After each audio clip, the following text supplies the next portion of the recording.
नमस्कार शेतकरी बांधवांनो, मी योगेश भास्करराव गायधनी, मुक्काम पोषापरसी, तालुका जिल्हा नाशिक। आज 25 फेब्रुवारी 2025, जसं तुम्हाला बोललो होतो, पेरूचं 8वं आणि सगळ्यात मोठं दुसरं यशस्वी पेरू मार्गदर्शन शिबिर हे आता इथे हॉटेल तिरंगा, पाळगाव फाटा, पाळगाव सुद्रीक, श्रीगोंदा जिल्हा अहिल्यानगर इथे एकदम व्यवस्थित चालू आहे।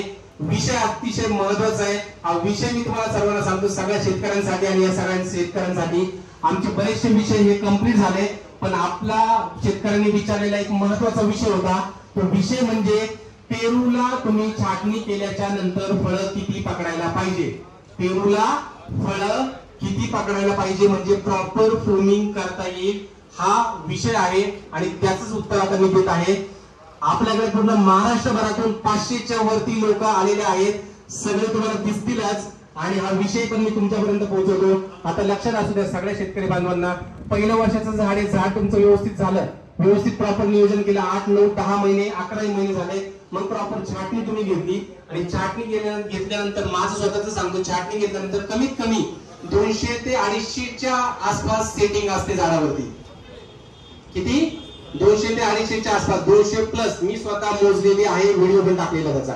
200 ते 250च्या आसपास सेटिंग असते आणि आपल्याला एवढी ठेवायची नसतं। पण हीट मधनं जेव्हा तुम्ही, आता मी फेब्रुवारी मध्ये छाटणी घेतली होती, सगळ्यात पहिल्या छाटणीचं सांगतो, फेब्रुवारी मध्ये छाटणी घेतली। फेब्रुवारी मध्ये छाटणी घेतल्यानंतर माल हीट मधनं पूर्ण पास झाला, बऱ्यापैकी ड्रॉपिंग झालं, 100-150 कळ्या वगैरे सगळं ड्रॉप झाल्या। घाबरलं का? मी घाबरायची गरज नाही। आपल्याला किती पाहिजे, थिनिंगला आपण पैसे घालवतो ना, उन्हामुळे ड्रॉप झाल्या, प्रॉब्लेम नाहीये, फ्लड पाणी गेलं, ड्रॉपिंग थांबलं, सगळ्या गोष्टी व्यवस्थित झाल्या।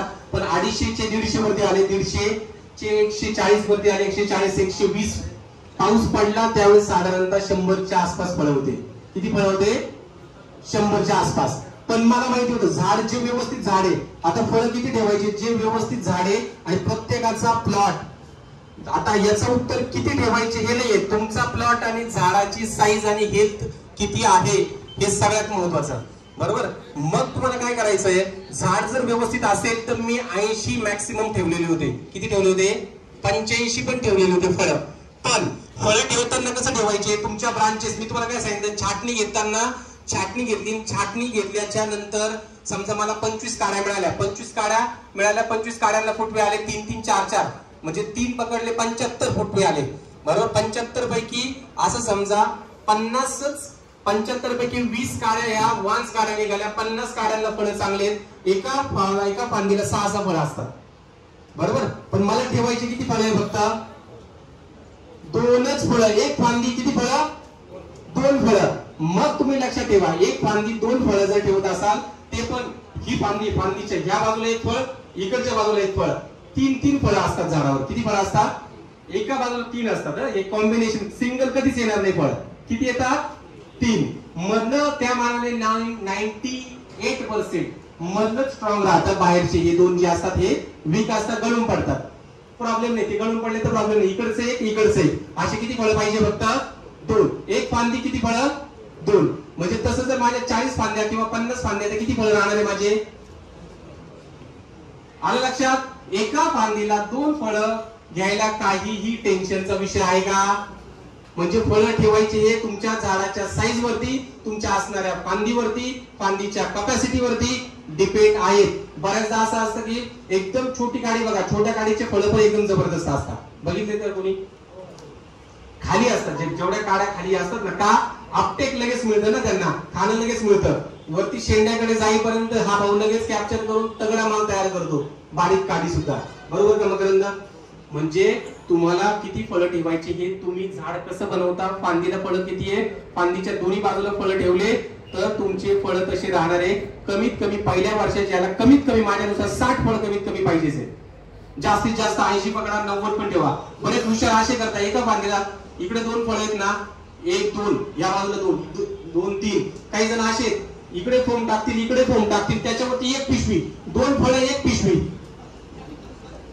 गेले तुमचे, ते दोन्हीच्या दोन्ही फळे पण गेले, बरोबर?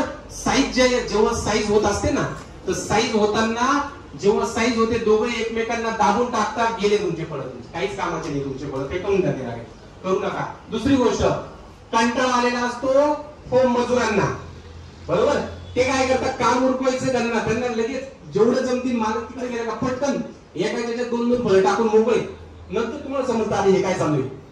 म्हणून नियोजन, काळजी, त्यांना समजून सांगण्याचे इन्स्ट्रक्शन त्याच्यानुसार. आणि जेव्हा तुमचं झाड जसं मोठं होणार आहे, 2-3 वर्षाच्या नंतर झाडावरती कमीत कमी 100 फळं तुमची असायलाच पाहिजे. तसंच तुमचं झाड असायला पाहिजे. त्यासाठी निमॅटोडचं नियोजन, त्यासाठी मिलीबगचं नियोजन, त्यासाठी खत नियोजन. आणि हे सगळं नियोजन केलं तर ऑटोमॅटिक सगळ्यांच्याला. लोकरे काकांचं उदाहरण सांगितलं मी तुम्हाला, 80 टन काढलेलं, बघितलेलं, पाहिलेलं, हे काय हवेतलं उदाहरण नाही. म्हणून सगळ्यांनी लक्षात असू द्या, तुम्ही झाड कसं बनवताय. पेरूची शेती लागवड खूप करून उपयोग नाहीये. नियोजनबद्ध पद्धतीने करा, चांगलं उत्पादन. आणि तुम्हाला समजा 30 रुपये रेट मिळाला, तुमचं जर 30 टन माल निघाला तुमचा इकडे, किती झाले तुमचे 30 रुपयाने? किती झाले?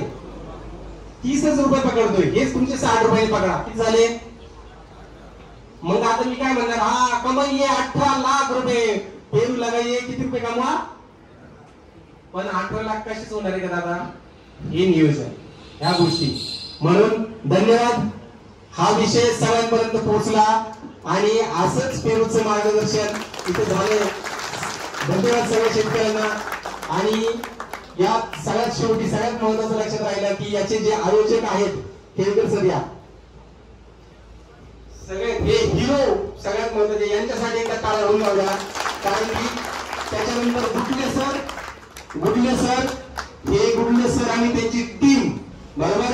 त्याच्यानंतर आमचे केकेवागचे प्रिन्सिपल सर, बरोबर.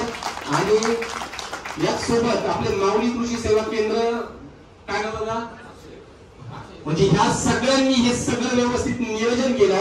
आणि या नियोजनामुळे हा कार्यक्रम आता चालू आहे. गेले किती वेळ झाला? 5 वाजले, मलाही समजलं नाही. म्हणजे गेले 3 ते 4 तासापासून हा प्रोग्राम चालू आहे. अजूनही काही विषय बाकी आहेत. तर भेटूया पुढच्या व्हिडिओमध्ये. नक्कीच काही सांगायचं तुम्हाला.